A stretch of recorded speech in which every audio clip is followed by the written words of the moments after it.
너무 안 되고 막 힘든 일 겹치고 일들이 자꾸 꼬이고 막 뭐를 해도 안 되고 막 그런 날이 있잖아. 그럼 뭐라 그래? 하루는 일지 안 좋다 막 그러잖아. 근데 그게 최악의 상황까지 오는 게 뭐냐면 죽음까지도 올 수 있다는 거거든. 악삼제 같은 경우는.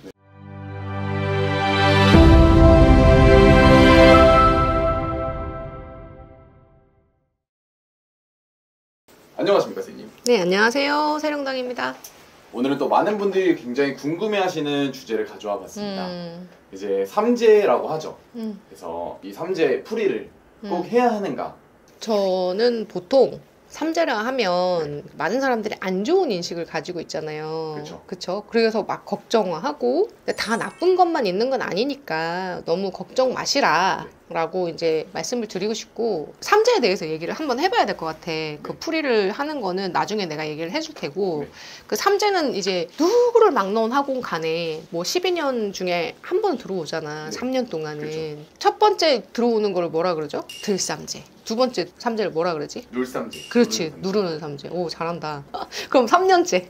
이제 나가는 삼재겠죠? 오, 대박.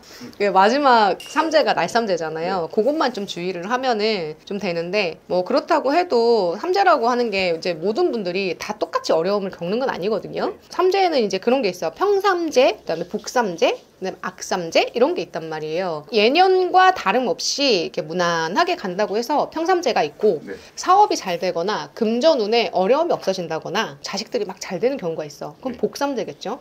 근데 이 복삼재 중에서는 한 가지가 더 있어요. 상복을 입는다는 뜻에서 복삼재가 하나 더 있거든요. 그게 더 있는데, 그거는 이제 대운이 같이 들어오지 않는 사람 중에 한해서 이제 이게 해당된다고 보면 되고, 대운이 들어왔을 때는 복삼재가 전혀 없어요. 그러니까 그 상복을 입는다는 복삼재 들어올 수가 없다는 거지. 날삼재 그 보면은 날삼재 때 복삼재를 하더라도 주의를 요하기도 하거든요. 날삼재는 모든 분들이 다 좀 주의를 하셔야 되긴 해요. 그리고 마지막 이제 악삼재가 있는데, 그 악삼재는 다들 아시듯이 막 그렇잖아. 너무 안 되고 막 힘든 일 겹치고 일들이 자꾸 꼬이고 막 뭐를 해도 안 되고 막 그런 날이 있잖아. 그럼 뭐라 그래? 하루는 일지 안 좋다 막 그러잖아. 근데 그게 최악의 상황까지 오는 게 뭐냐면 죽음까지도 올 수 있다는 거거든. 악삼재 같은 경우는. 근데 그걸 악삼재라 그러는데, 그 해마다 삼재의 띠는 정해져 있잖아요. 근데 이게 개개인의 내력이랑 사주가 다 다르잖아. 그래서 정확한 삼재를 알려면은 가까운 데 찾아가서 선생님들 보고 상담을 받아보셔야 돼요. 그래서 올해는 내가 뭐 삼재인데 안 좋은 삼재인지 뭐 좋은 삼재인지 봐야지 알잖아. 그러면 이제 삼재풀이를 꼭 해야 하는 건가요? 그쵸, 이게 제일 중요한 질문이지. 삼재에서는 삼재풀이를 꼭 해야 된다고 생각해요. 저는 그렇게 말씀드리고 싶어요. 제가 무당이라서 그런 게 아니고, 그것 또한 이제 선택이에요. 본인의 선택이지만 삼재는 흐름에 따라서 한 방에 해결될 수도 있고, 아니면은 그 든 해마다 해결해야 될 수도 있거든요. 그래서 좋든 나쁘든 우리가 이제 돌다리도 두들겨서 건너라 하는 속담이 있잖아요. 그래서 예방 차원에서 그냥 정성껏 풀어라? 그래서 한 해 무탈하게 날아? 그 마음 또 편하게 지낼 수 있고, 그리고 삼재가 돼가지고 좀 안 좋게 걱정하시는 분들이 많으니까 차라리 그렇게 풀어서 나가는 게 좋지 않겠냐, 저는 그렇게 생각을 하고, 그 추가로 제가 말씀드리지만 사람마다 다 다르다고 얘기를 하잖아요. 근데 날삼재는 음력 8월 달에 푸는 게 좋거든요. 들삼재가 왔어. 그럼 악삼재는 그때는 동짓달에 푸는 게 좋고, 그 해년에 만약에 평삼재잖아.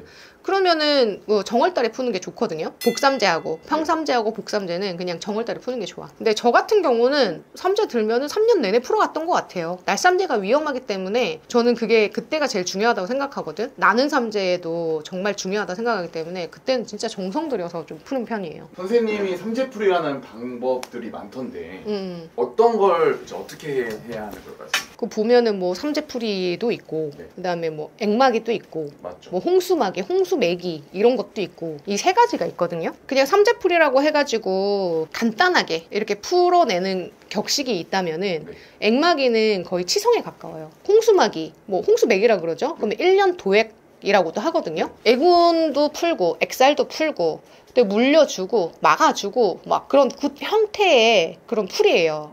거의 이제 동짓달 되면은 대부분의 선생님들이 홍수먹이 한다고 막 이렇게 신청을 받잖아. 네. 그쵸? 그거를 한꺼번에 진행을 하니까는 그 형태로 이제 다 풀 수가 있는 거야. 그러니까 적은 돈으로 많은 사람들이 신청을 받는 거지. 네. 그래서 신청자들 입장에서는 애고넥사를 다 풀 수 있고 막 다 할 수 있는 게 홍수막이 그게 제일 좋지 않나 라는 생각을 하고, 그게 뭐냐면 뭐 풀어내고 물려내고 막아내고 애고넥살 막 다 이렇게 하는 거잖아. 우리 세 가지 다 하는 거잖아. 우리 그쵸. 좋지. 적은 돈으로 많이 모아서 구술하는 거니까. 그치? 무엇보다 여기서 제일 중요한 게 뭐냐면 굿이든 치성이든 내가 항상 얘기를 하잖아. 본인의 믿음이 있어야 되고 절실한 마음이 있어야 되고 간절해야 하는 마음이 있어야 되고 그래야지 성부를 볼 수 있다. 소망하는 효과를 볼 수 있다 라고 말씀을 드리거든요. 주로 하는 거는 안 하니만 못하다. 그거 협박하는 거 있잖아. 그것도 안 되고. 이거 딱 기억하시고 그냥 삼재 푸실 분들은 그냥 한 해 풀어서 마음 편하게 그냥 무탈하게 나시는 거를 저는 추천을 드리고 기원을 드려요. 또 이제 삼재가 이제 들어오거나 나가시는 해가 바뀌면서 나가시는 분들이 또 있을 텐데 그렇죠. 오늘은 선생님한테 가까운 선생님을 찾아가서 상담을 받아보시고 풀 수 있으면 푸는 것이 좋다. 그렇죠. 라고 말씀을 해주셨고요. 네네. 오늘도 유익하고 솔직한 정보 감사드립니다, 선생님. 네, 감사합니다.